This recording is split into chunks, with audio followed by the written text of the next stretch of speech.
Welcome to Music Matters on KMKR LP 99.9 FM, where music brings community together.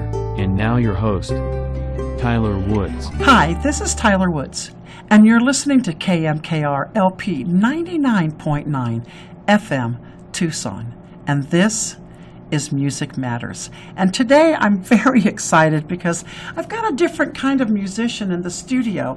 Your name? Tyrone Williams. Tyrone Williams. And how the heck did I meet you?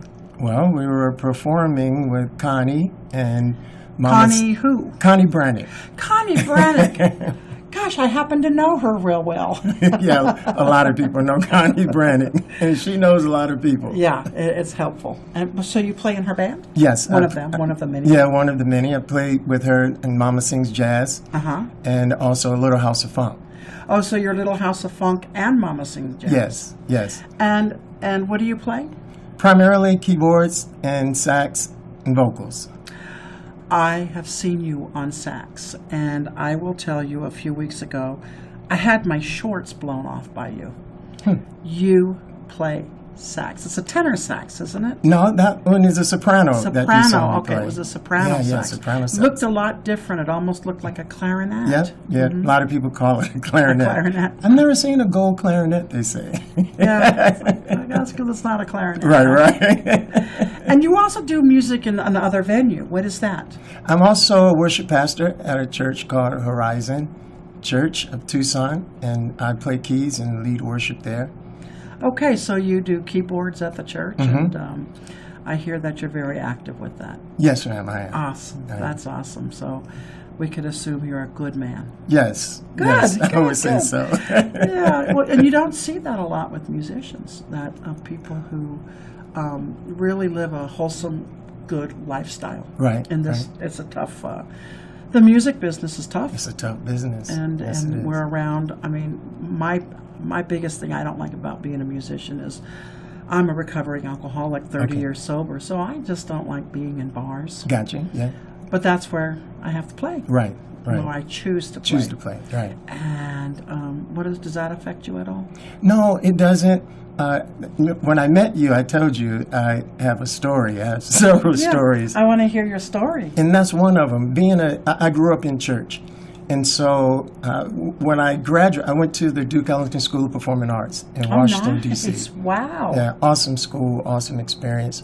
And that's what exposed me to jazz and how I became a jazz lover.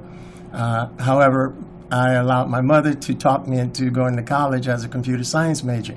Because computers were booming back then in the early 80s, and business-wise. And so I did that, and going into my junior year, I'm sitting in computer lab and just depressed. And in my head, I'm writing music, I'm singing, I'm creating, and paying no attention to what's going on. And I asked myself, do you want to be rich or wealthy following this path, or do you want to be happy? And I said, I'd rather be happy. I'll take my chance on the finances. And I switched my major. Good for you. And Good for you. Yes. It was hard. It was having the conversation with my mother that feared me the most. Yes, she's paying, partly for my college. And from there I met Howie Smith. He was the jazz music director, dean at Cleveland State University. I went to college in Ohio, and got a graduate scholarship to have jazz studies as my master's degree. Nice. And went to Cleveland State, and so that's how I got into that field. However, when I graduated, I was having an inner conflict with my spiritual upbringing, and the only way to exercise that, and I used it to help me through college, was I had my own jazz ensemble, and at a restaurant in downtown Cleveland, I waited tables during the day, and my band would play at night downstairs. That's awesome. Yeah, and so, like I said, I had this conflict going on in my soul and my spirit the entire time. I grew up pretty strict, spiritually wise, and I came to a point I couldn't do it, so I got out of the band and I stopped playing. And so we're talking 35 years now. And but a few years back in my career, my church career, I was dissatisfied with it. It felt like I'm using my gift to those who already know, right? Like I'm not making a difference with this gift that God has given me. And I didn't feel like I was being challenged. You know, you're either the best or one of the best musicians, usually in church, because you're dealing with a lot of volunteers most of the time. Right. And so I hit a crossroad there, and I was longing for more, but I couldn't make that leap. And my wife's been pushing me for years. You got to get outside the church. You got to get out to other people so they can hear you. And then God brought call into my life, and he began to push from the other side. And then one day he said, I got this lady I want you to meet, and I believe we're supposed to make music together, the three of us. Okay. And I said, okay. And so he brought Connie Brannock to Buffalo Wild Wings. Oh, my gosh. Yeah, this is 2 years ago.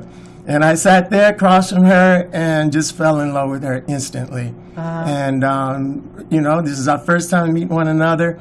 She explained her dream, her desire to make music. And based on Carl's reference, she wanted to make it with me and Carl.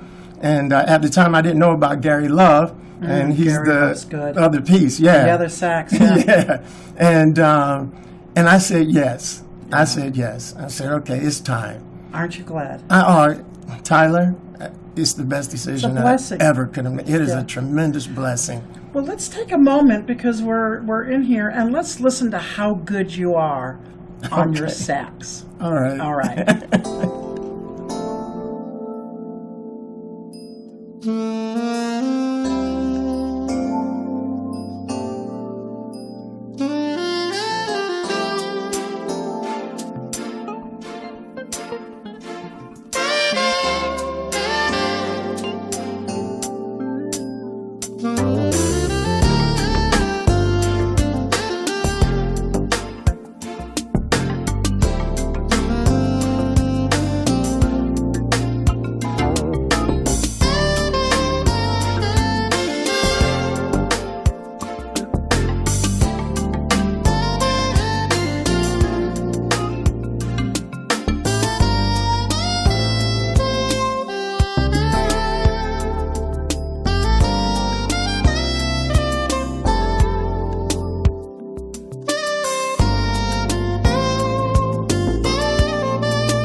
was excellent, Tyrone.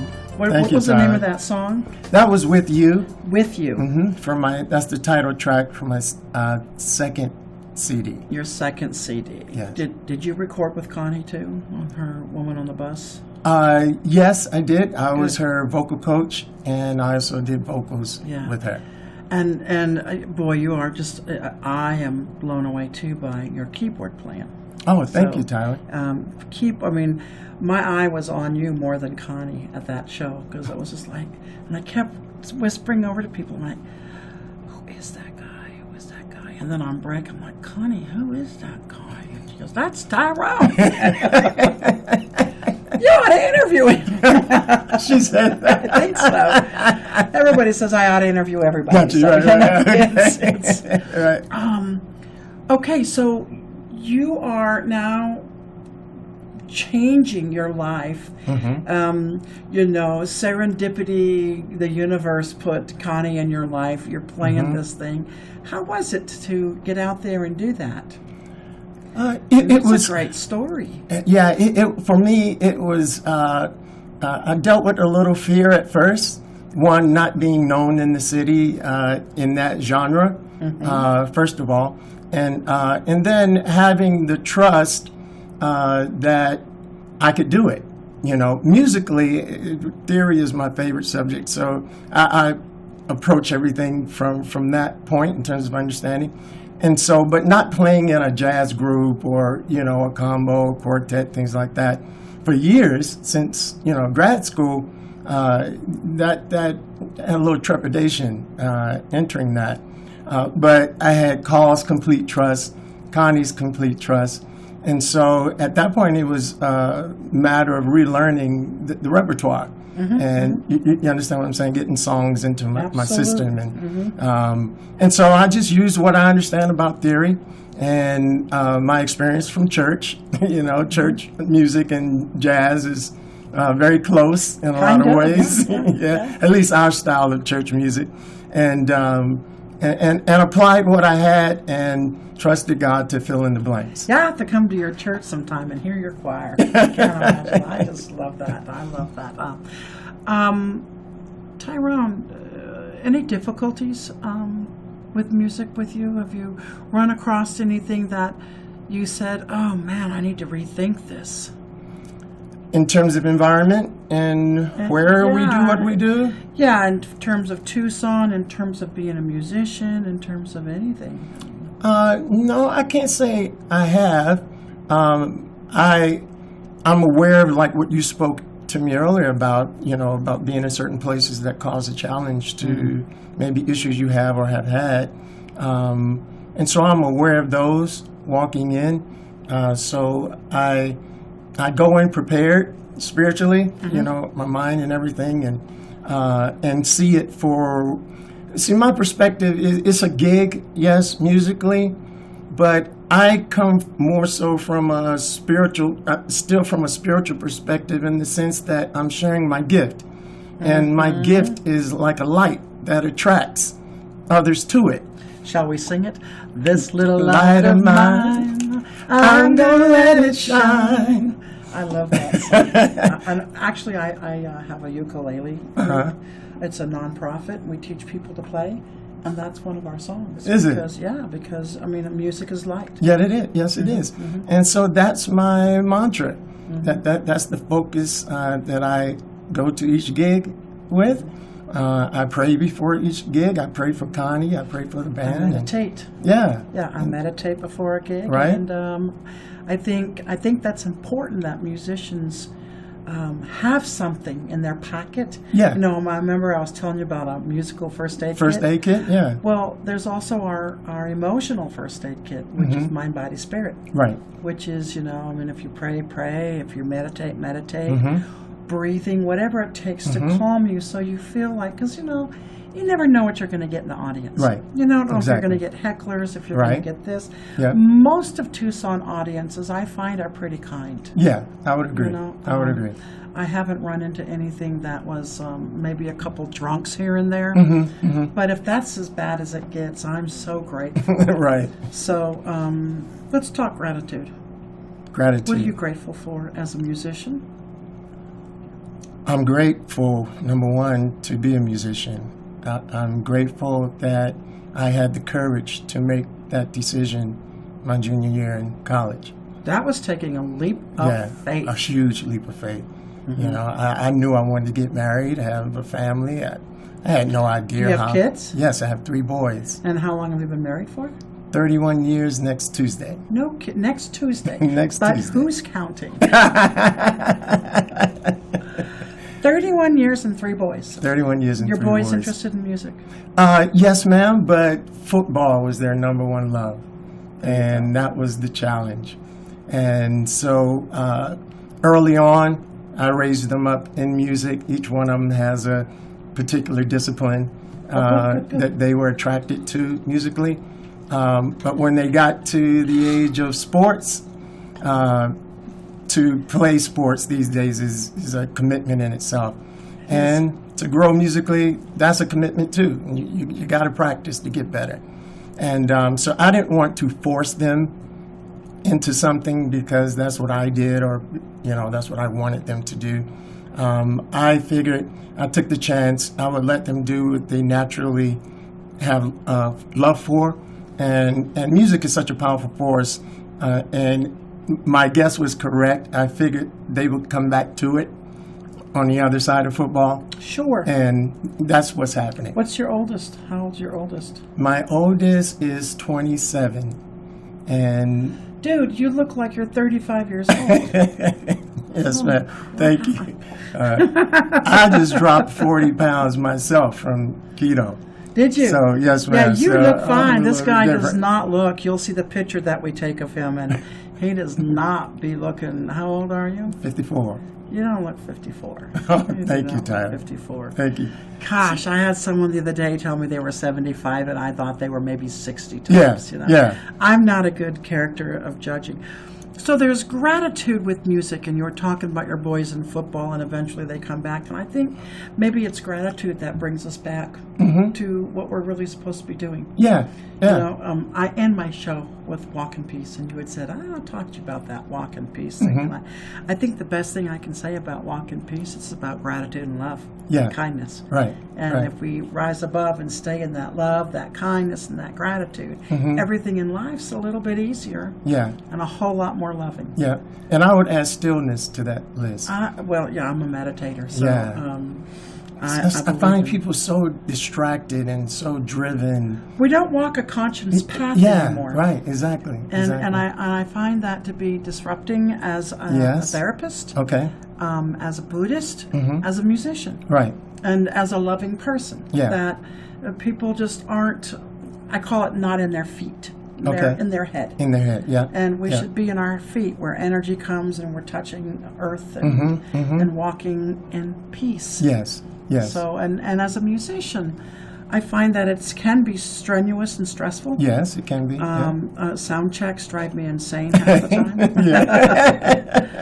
Getting all the musicians to show up on time can be a little. Right. I play in 4 bands, so getting everybody to show up and dress up, it's a lot, but I love it. Music is my addiction. Right, right. So just like love is my addiction, but I think when we have gratitude as musicians, I think things fall into place better. What do you think?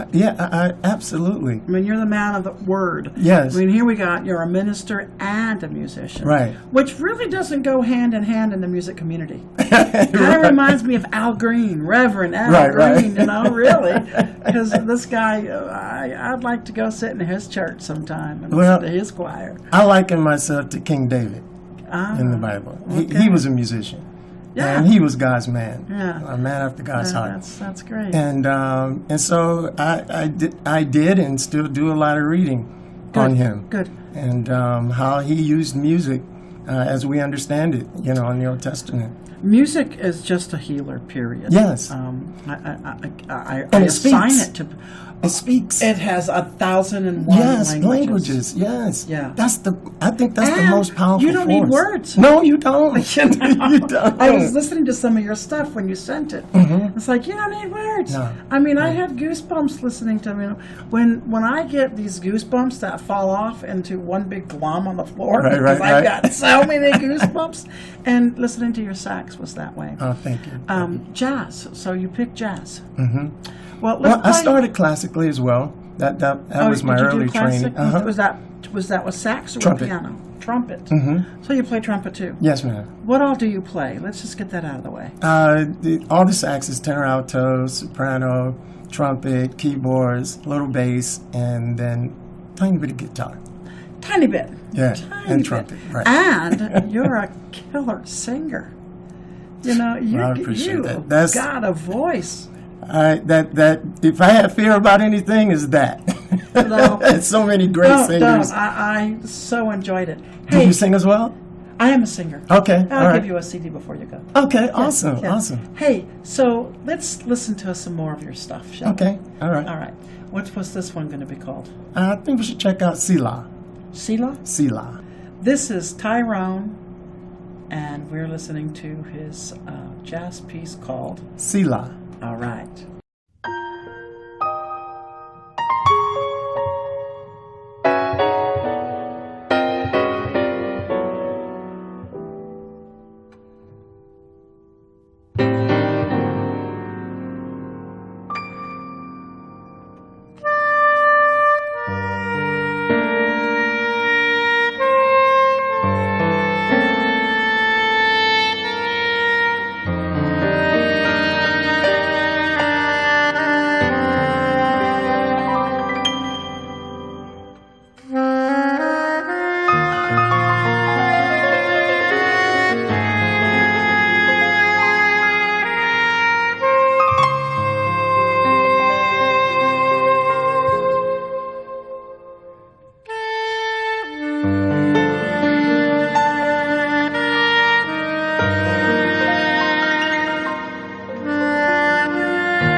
You're amazing. You are amazing, and I think people have to see you to believe. I mean, the energy you have is. I've seen Connie lots, Okay. and but not you. Yes. So it's been about a year and a half before I've been able to really get out because I've been so busy with my music career. Oh, okay, gotcha. Yeah. And I'm trying to make it where I can get out a little bit more. Mm-hmm. And I remember, well, I wasn't going to go. Connie texted me, and I said, I'm in my pajamas. She goes, well, get down here. I was like, okay. And I had never been more grateful because I got to see you in action, and then shyly, mind you, shyly, because I was so enamored by you. Yes, ma'am. Oh, would you like an interview? And you're like, yeah! It's great. Yes, ma'am. Yeah, for sure. Technology. It's a question I ask every guest. How has technology changed music, do you think? Wow. I know, Well, right? I'm at a huge learning curve myself. Do some writing and producing with my brother Carl Cherry, who's playing bass that night, and he's a musical Oh, genius that's your to me. brother? Not by blood. Oh, but your brother. Yes. Okay. Yes. and so he's been teaching me a lot, learning a lot with technology. And the thing that I've discovered, the most that technology has done has made music mobile. Like, I don't have to be in a studio to create. Nope. I can be in my lounge and on my iPad and my controller in my lap, you know, Right. And it's there. create music right there. Right there. You know, and I think that's awesome, and is getting more accessible, easily, you know, to communicate with others musically, and so I think technology has taken a giant leap. It's huge. I mean, we're sitting in my office on a 24-track recorder. Right. That's just on a computer. Yes. Thing cost me like $150. Right. Right. Come on. It's like- Technology. I love technology, and I really love that technology. You know, we don't have huge arena concerts anymore because technology. This is what I'm doing. Yeah, that's what you're doing. I'm doing technology. Technology. Hi, I'm Tyler Woods, and welcome to Technology. Hey, there. That's going to sell. I think technology has made it so that all of our local garage bands, local music, everything can get our music out there. Yeah. So I think it's wonderful, and most of my interviewees that I have talked with, most of them agree that technology is making music more and more possible. Yeah. If yeah. you had something to tell a young musician, what would you tell them? Or a struggling musician? To find their sense of purpose. I love that. What is it that music, number one, does it speak to you? How do you connect with music?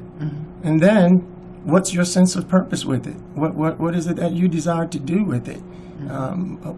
What's your plan to use it for? Is it just for self-enjoyment? Or are you wanting to create something that can speak life or hope to someone else?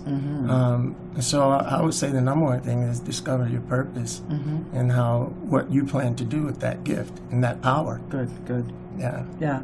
My thing is always... And what language you speak. Yes, that's a good way of saying it. Yeah. And my thing is not to give up faith. And that faith is blind. And that sometimes we don't know what's behind door number 1, 2, Absolutely. or 3. Yeah. So go through it. So go through it. Don't let fear stop you from going through the door. And if I open the door and it's a dead end, I got two more doors. Yeah. And I think musicians give up after the first door sometimes. Yeah. That's why I'm with Connie. If it wasn't for what you're saying now, I wouldn't be with Connie Brannock right now. Open all the doors. Yes. You know, and take a back door. Yeah, if you got necessary. 3 doors, but there's always back doors too. Yeah. So take a back door, take the front door, crawl That's right. in the window. That's right.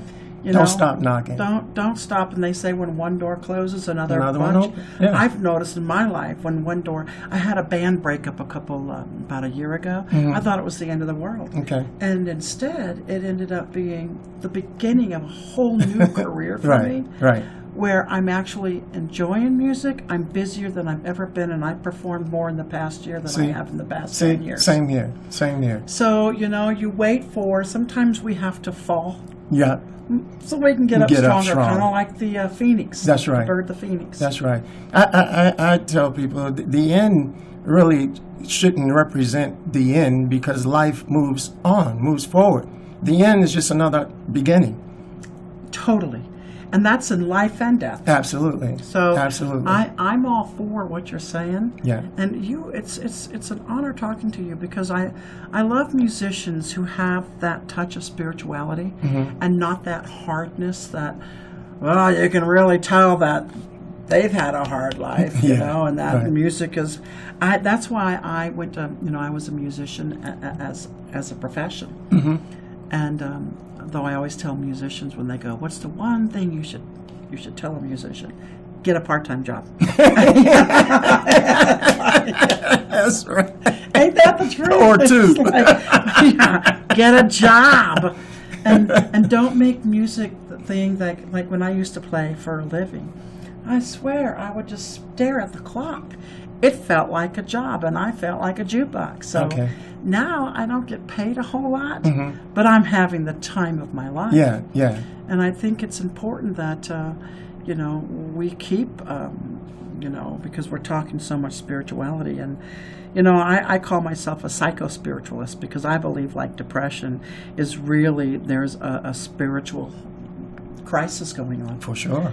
Something is not happening right. And I don't know whether it's God or Buddha or if you're Jewish or Muslim or whatever you are, that there's some form of spiritual crisis there. Yes. And to take a look at that spiritual crisis. And I see musicians faltering all the time, and I see a lot of musicians in my practice. Okay. And I always tell them, take up meditation, grab some faith somewhere, discover where your faith lies, and move forward. Right. So, it's some good advice. And absolutely. I'm sure you give people a lot of advice. Oh, like for that. sure. You have to. Music is a spiritual thing. It is spiritual. You can't just approach it from your brain, or your feelings. It touches the soul and the spirit. I say music is soul. We're sitting here. If you could, one of these days, maybe we should this month. We're just like, oh man, I'm loving you, dude.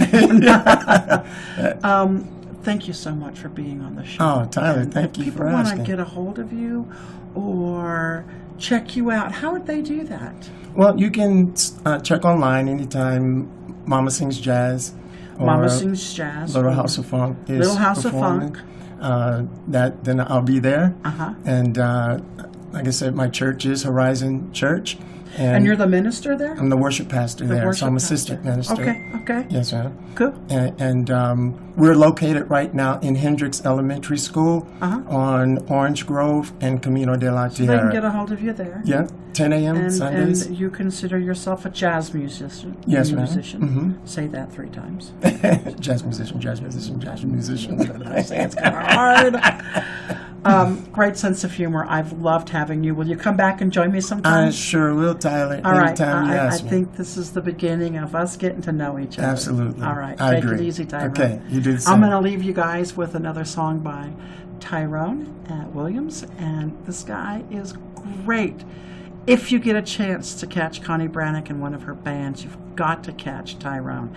He'll be the dude sitting on the piano, and then he'll blow you away when he picks up that sax. And, that's when Richard Katz isn't playing. When Richard Katz is with us, then they'll find me on sax. Yeah. And then Gary Love. And Gary Love on you guys were like doing dueling saxes. It was like that's my favorite part of the show. Mind blowing. I felt like I was on drugs almost. It was so stimulating to the head. I was just like, and Connie looked over at me and my mouth was open. I was just like, yeah. So I love that brother. He's an awesome horn player. All right. Hey. Have a great day. Okay, you too, Tyler. Right. This is Tyler Woods. You're listening to KMKR 99.9 FM, Tucson, and I'm going to leave you some more of Tyrone's music, and I'll be right back.